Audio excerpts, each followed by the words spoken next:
ಇಂದಿನಿಂದ ದ್ವಿತೀಯ ಪಿಯುಸಿ ಪರೀಕ್ಷೆ ಆರಂಭವಾಗಲಿದೆ. ವಿದ್ಯಾರ್ಥಿಗಳಿಗೆ ಶುಭ ಹಾರೈಸಿದ್ದಾರೆ ಮುಖ್ಯಮಂತ್ರಿ ಸಿದ್ದರಾಮಯ್ಯ. ಇಂದಿನಿಂದ ದ್ವಿತೀಯ ಪಿಯುಸಿ ಪರೀಕ್ಷೆ ಆರಂಭವಾಗಲಿದೆ. ವಿದ್ಯಾರ್ಥಿಗಳಿಗೆ ಶುಭ ಹಾರೈಸಿದ್ದಾರೆ ಸಿಎಂ ಸಿದ್ದರಾಮಯ್ಯ.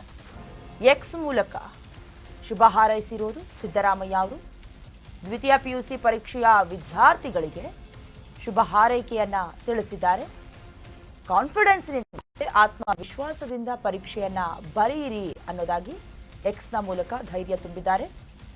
ಉತ್ತಮ ಅಂಕ ಗಳಿಸೋದ್ರ ಜೊತೆಗೆ ನಿಮ್ಮ ಭವಿಷ್ಯವೂ ಕೂಡ ನಿಮ್ಮದಾಗಲಿ ಉಜ್ವಲವಾಗಿರಲಿ ಅನ್ನೋದ್ರ ಮೂಲಕ ಟ್ವೀಟ್ ಮಾಡಿದ್ದಾರೆ. ಶುಭ ಹಾರೈಕೆಯನ್ನು ತಿಳಿಸಿದ್ದಾರೆ ಸಿದ್ದರಾಮಯ್ಯ. ಈಗಾಗಲೇ ಪಿಯುಸಿ ಮಕ್ಕಳಿಗೆ ಯಾವ ರೀತಿ ಅಂತ ಹೇಳಿದ್ರೆ ಒಂದು ರೀತಿ ಪ್ರೆಷರ್ ಇದ್ದೇ ಇರುತ್ತೆ. ಪೇರೆಂಟ್ಸ್ಗಳು ಕೂಡ ಅಷ್ಟು ಮಾರ್ಕ್ಸ್ ತೆಗಿಬೇಕು, ನೀವು ಡಿಸ್ಟಿಂಕ್ಷನ್ ಪಾಸ್ ಆಗಬೇಕು ಅಂತೆಲ್ಲ ದೃಶ್ಯದಲ್ಲಿ ಗಮನಿಸ್ತಾ ಇದ್ದೀರಲ್ಲ. ಟ್ವೀಟ್ನ ಮೂಲಕ ಸಿದ್ದರಾಮಯ್ಯ ಅವರು ದ್ವಿತೀಯ ಪಿಯುಸಿ ಪರೀಕ್ಷೆ ಎದುರಿಸ್ತಾ ಇರುವ ರಾಜ್ಯದ ಎಲ್ಲ ವಿದ್ಯಾರ್ಥಿಗಳಿಗೆ ಶುಭ ಹಾರೈಕೆಗಳು.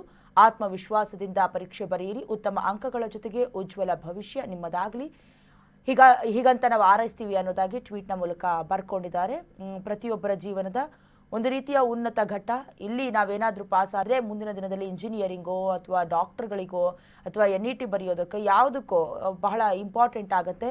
ಜೀವನವೇ ಬದಲಾಗುವಂಥ ಘಟ್ಟ. ಹಾಗಾಗಿ ಕೆಲವೊಂದಷ್ಟು ಪ್ರೆಷರ್ ಇರುತ್ತೆ. ಅದನ್ನೆಲ್ಲ ಹೊರತುಪಡಿಸಿ ಕಾನ್ಫಿಡೆನ್ಸ್ನಿಂದ ನಿಮಗೇನು ಗೊತ್ತಾಗುತ್ತೆ, ಟೈಮ್ ತಗೊಂಡು ಬರೀರಿ ಅನ್ನುವಂಥ ರೀತಿಯಲ್ಲಿ ಅಲ್ಲಲ್ಲಿ ಸಲಹೆಗಳು, ಭರವಸೆಗಳು, ಹಾಗೆ ಅವರಿಗೆ ಧೈರ್ಯ ತುಂಬುವ ಕೆಲಸಗಳಾಗ್ತಾ ಇದೆ. ವಿದ್ಯಾರ್ಥಿಗಳಿಗೇನೇನು ಕೆಲವೇ ಗಂಟೆಗಳಲ್ಲಿ ಎಕ್ಸಾಮ್ ಶುರುವಾಗುತ್ತೆ. ಇನ್ನೊಂದು ಗಂಟೆ ಬಿಟ್ಟರೆ ಎಕ್ಸಾಮ್ 1 ಗಂಟೆವರೆಗೂ ಇರುತ್ತೆ. 10 ಗಂಟೆಯಿಂದ ಶುರುವಾಗಿ 3 ಗಂಟೆಗಳ ಕಾಲ ನಡೆಯುವಂಥ ಎಕ್ಸಾಮ್. ಮೊದಲ ದಿನ ಮಾತೃಭಾಷೆ ಅಥವಾ ಪ್ರಥಮ ಭಾಷೆಯನ್ನು ಎಕ್ಸಾಮ್ನ ಮೂಲಕ ನೀಡಲಾಗುತ್ತೆ.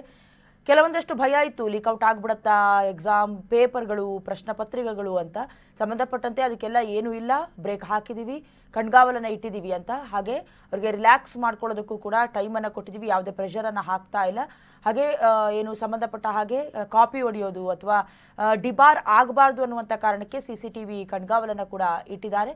ಈಗ CM ಸಿದ್ದರಾಮಯ್ಯ ಅವರು ಕೂಡ ವಿದ್ಯಾರ್ಥಿಗಳಿಗೆ ಧೈರ್ಯವನ್ನು ತುಂಬುವಂತೆ ಟ್ವೀಟ್ ಮಾಡಿದ್ದಾರೆ.